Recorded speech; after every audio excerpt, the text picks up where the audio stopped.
Hello guys, আসসালামু আলাইকুম। আজকেও চলে এসেছি আর একটা নতুন ব্লগ ভিডিও নিয়ে। আশা করি আপনারা সকলেই ভালো আছেন। আমিও ভালো আছি আপনাদের দোয়া এবং মহান আল্লাহ তাআলার দোয়া। আজকে চলে যাচ্ছি সকাল সকাল বাজারের দিকে। ঘুম থেকে ওঠার পর খেয়ে দিয়ে টিফিন করে তারপর চলে যাচ্ছি বাজারের দিকে। আম্মু বলছে একটু বাজারে গিয়ে কিছু খরচ নিয়ে।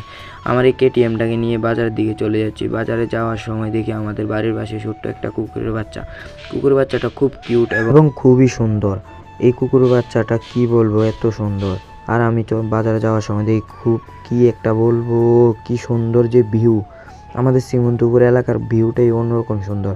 আসলে আমার মোবাইলের ক্যামেরা এত ভালো না, তো তার জন্য ভিউটা সুন্দর দেখা যাচ্ছে না আর কি। আর ইনশাল্লাহ আপনাদের ভালোবাসা থাকলে একদিন না একদিন একটা ভালো মোবাইল নেবো এবং আপনাদের ভালো ভালো ভালো ভিউ দেখাতেও পারবো। কথা বলতে বলতে চলে আসলাম বাজারে আসার পরে খুব মানুষ দেখছি, ভিতরেও দোকানপাট ভালোই বসেছে। আমার কেটিএমটাকে এক সাইডে রেখে তারপরে চলে যাচ্ছি বাজারের দিকে গিয়ে আমার একটা খরচ মুদি দোকান থেকে লইতে হইব। তার জন্য চলে যাচ্ছি মুদি দোকানে যাওয়ার পর আমি লইছি আলু লওয়ার পর একটু কাঁচা বাজারের দিকে গেলাম। কাঁচা বাজার দেখে তারপরে চলে যাচ্ছি মাছ বাজার দিকে। আর কি একটু ঘোরাঘুরি করলাম আর কি। আজকে কাঁচা বাজারও লাগবে না, মাছও লাগবে না। বাড়ি থেকে অল্প কয়েকটা বাজার বলছে, এইগুলা লইয়ে বাড়ি যাবো। বাজার থেকে বাড়িয়ে ফান টান লইয়া মনে করেন বাড়ির দিকে রওনা দিয়ে লেছি। আর বাড়ির দিকে রওনা দেওয়ার পরে ভাবতাছি সকাল সকাল বাজারে আইলে খুব ভালো লাগে।